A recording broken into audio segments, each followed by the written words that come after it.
Lo que voy a contarte destruyó a mi familia, y aún así fue lo mejor que me pasó en la vida. Hay algo que nadie te dice sobre la traición. Llega con el olor del café de tu madre. Tenía 23 años cuando Celindra, la asistente de la agencia inmobiliaria, inclinó su monitor hacia mí con esa sonrisa torcida que la gente usa cuando no sabe si consolarte o pedirte que te retires del local. La pantalla mostraba un número. No era mi nombre el problema, ese seguía igual. Raúl Ezequiel Mondragón, 4 sílabas que mi abuela eligió porque sonaban a hombre serio.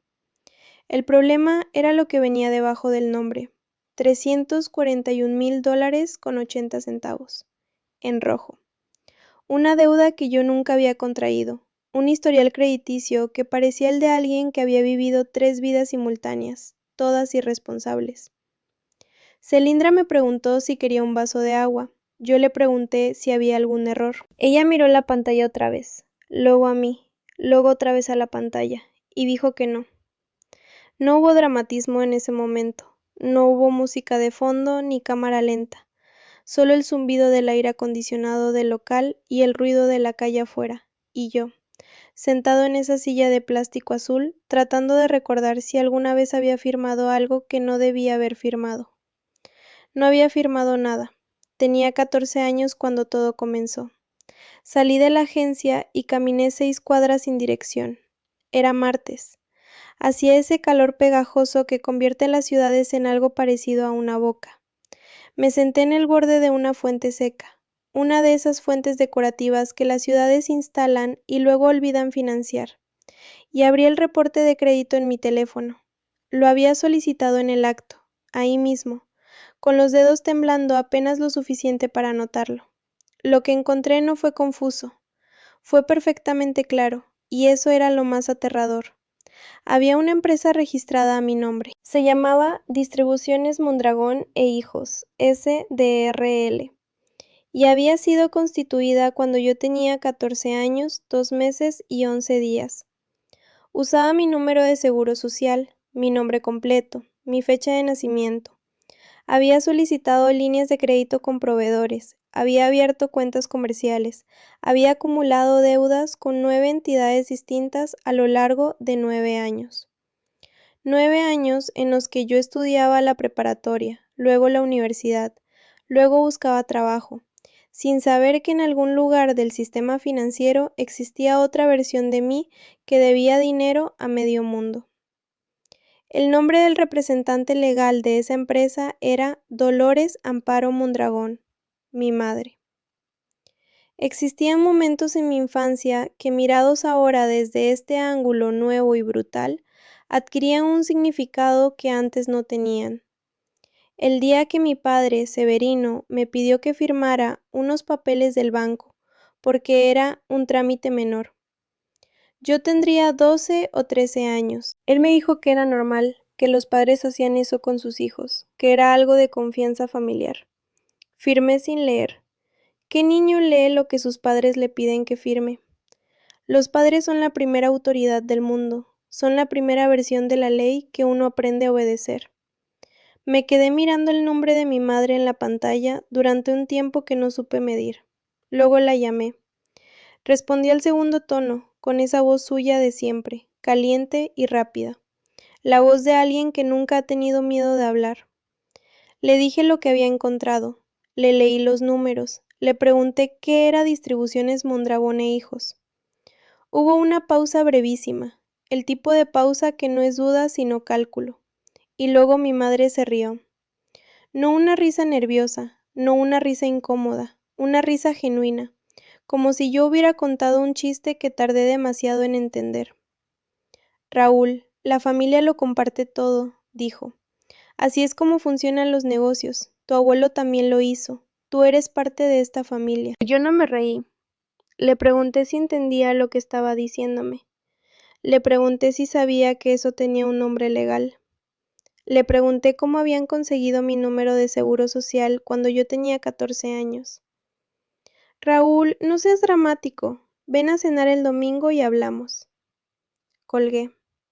Me quedé sentado en esa fuente seca durante mucho tiempo. Pensé en el departamento que no iba a poder rentar. Pensé en los 9 años. Pensé en la firma que puse cuando tenía 12 años en papeles que no leí. Pensé en todas las cenas del domingo que habían pasado, y en mi madre sirviendo la sopa, y en mi padre hablando del negocio con ese orgullo casual de quien construyó algo que considera propio. Lo que yo construía, sin saberlo, era su escudo. Esa noche no dormí, no por angustia, o no solo por eso, sino porque estaba leyendo. Leí sobre robo de identidad, leí sobre fraude fiscal, leí sobre las diferencias entre una denuncia civil y una penal. Leí sobre la oficina del inspector general y sobre los procedimientos del IRS para casos de identidad robada. Leí sobre el FBI y sobre cuándo un caso de fraude familiar cruza la línea hacia un delito federal. Crucé muchas líneas esa noche. La primera fue la de creer que esto era un malentendido familiar que se resolvería en una cena del domingo. Al día siguiente, antes de las 9 de la mañana, llamé al IRS. La persona que me atendió se llamaba, según me dijo, agente Whitmore.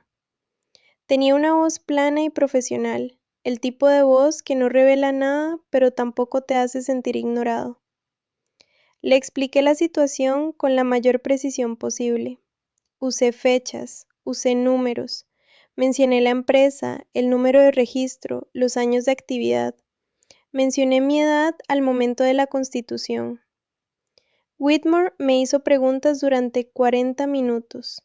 Tomó datos. Me pidió que presentara documentación formal por escrito. Antes de colgar me dijo, señor Mondragón, lo que usted describe, si se confirma, constituye fraude fiscal federal. Le recomiendo que también contacte a las autoridades correspondientes en materia de delitos financieros. Lo que me estaba diciendo, sin decírmelo, era que llamara al FBI. Llamé al FBI. El proceso de presentar una denuncia formal no se parece en nada a lo que las películas sugieren. No hay urgencia teatral. No hay agentes que aparezcan en tu puerta a las 2 de la mañana. Es papeleo. Es formularios. Es esperar confirmaciones por correo electrónico. Es reunir evidencia. Estados de cuenta, registros empresariales, documentos de constitución, historiales de crédito, cualquier cosa que puedas conseguir. Es construir un expediente con la paciencia de alguien que entiende que la justicia, cuando funciona, funciona despacio. Yo construí ese expediente durante 3 semanas. Pedí copias certificadas de todo. Contraté a una abogada, Fernanda Lucila Quirarte, que llevaba 20 años en litigios de fraude financiero y tenía la mirada de alguien que ya no se sorprende de nada. Y le pagué con los ahorros que había acumulado en 2 años trabajando en una firma de logística. Era casi todo lo que tenía. Fernanda revisó los documentos una tarde en su oficina, que olía a café frío y a papel viejo, y cuando terminó de leer, levantó los ojos hacia mí y dijo, esto es sistemático, esto no fue un error, esto fue una estructura.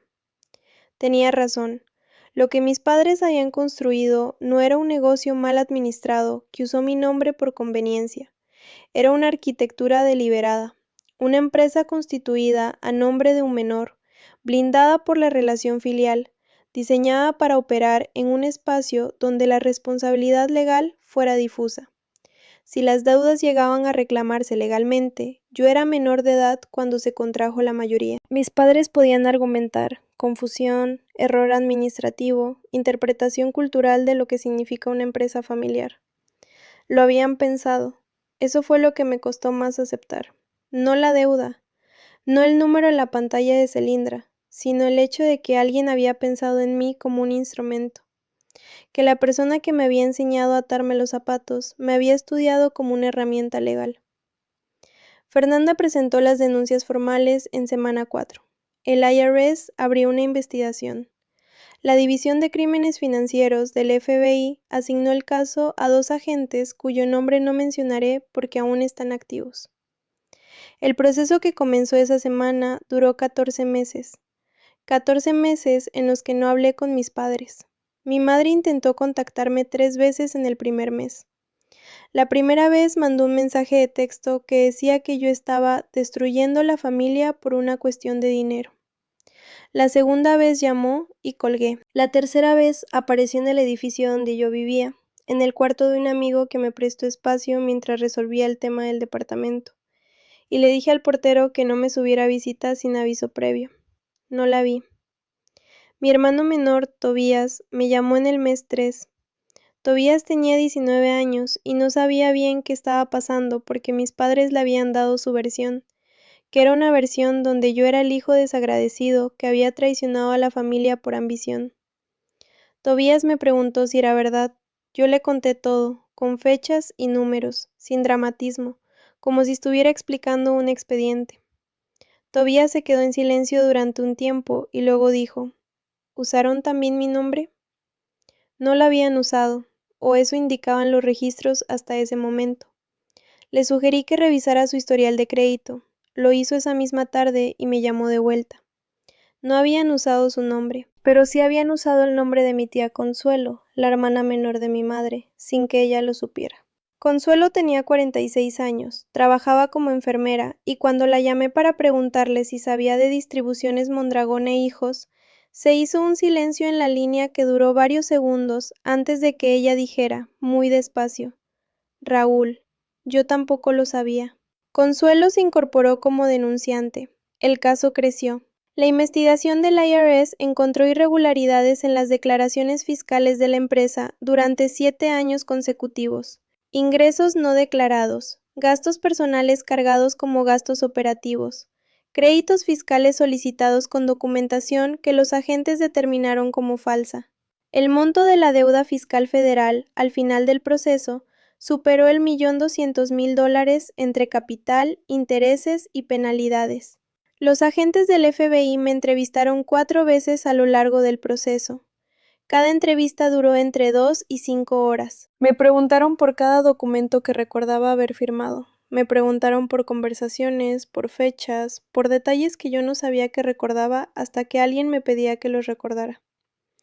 Es extraño cómo la memoria funciona cuando hay consecuencias legales. De repente aparecen detalles que creías olvidados, texturas de momentos que tu cerebro había archivado sin etiqueta.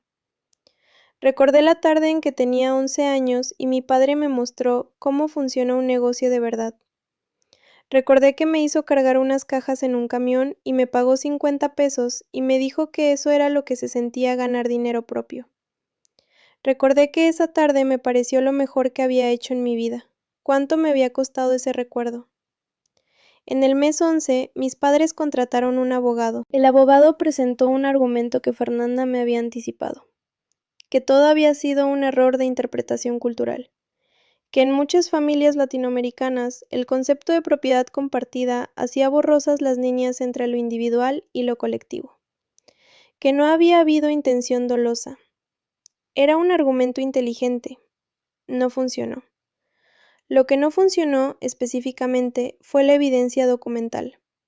Los registros de correo electrónico que los investigadores recuperaron mostraban comunicaciones entre mis padres y el contador que había estructurado la empresa. Esas comunicaciones incluían discusiones explícitas sobre los beneficios de usar el nombre de un menor como titular. Hay una diferencia jurídica sustancial entre un error cultural y una decisión documentada. En el mes 14 llegó el acuerdo. No hubo juicio. Los acuerdos en casos de fraude fiscal federal raramente llegan a juicio cuando la evidencia es suficientemente sólida. Mis padres admitieron responsabilidad en los cargos de fraude fiscal y robo de identidad agravado.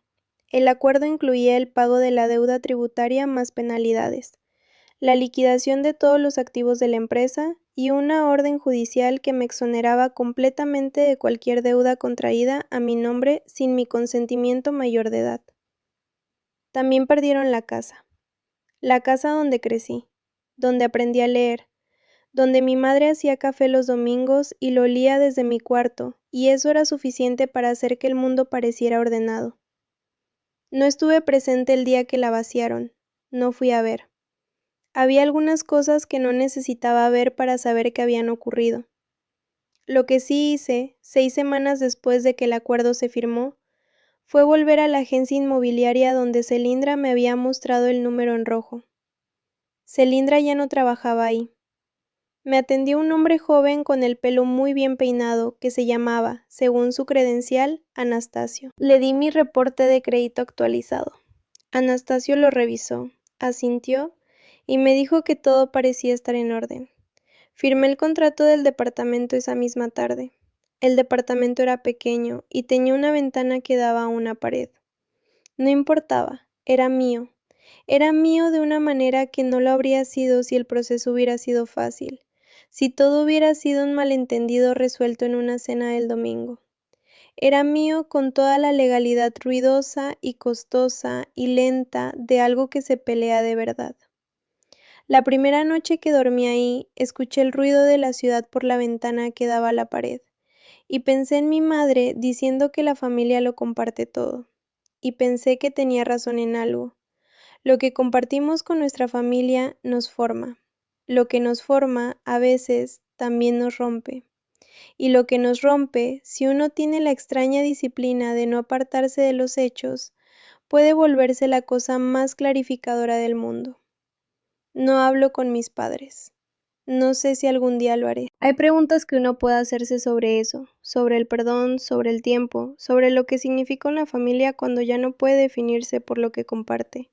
Y yo me las hago ocasionalmente, sin urgencia, como quien examina un objeto antiguo que ya no usa, pero tampoco termina de tirar. Lo que sé con certeza es esto: hubo un momento en que yo era una herramienta en el plan de alguien más, y hubo un momento en que dejé de serlo. Entre esos dos momentos hubo papeleo y abogados y 14 meses de espera y una factura legal que me tomará años pagar. También hubo algo que no supe nombrar hasta mucho después, cuando ya estaba del otro lado.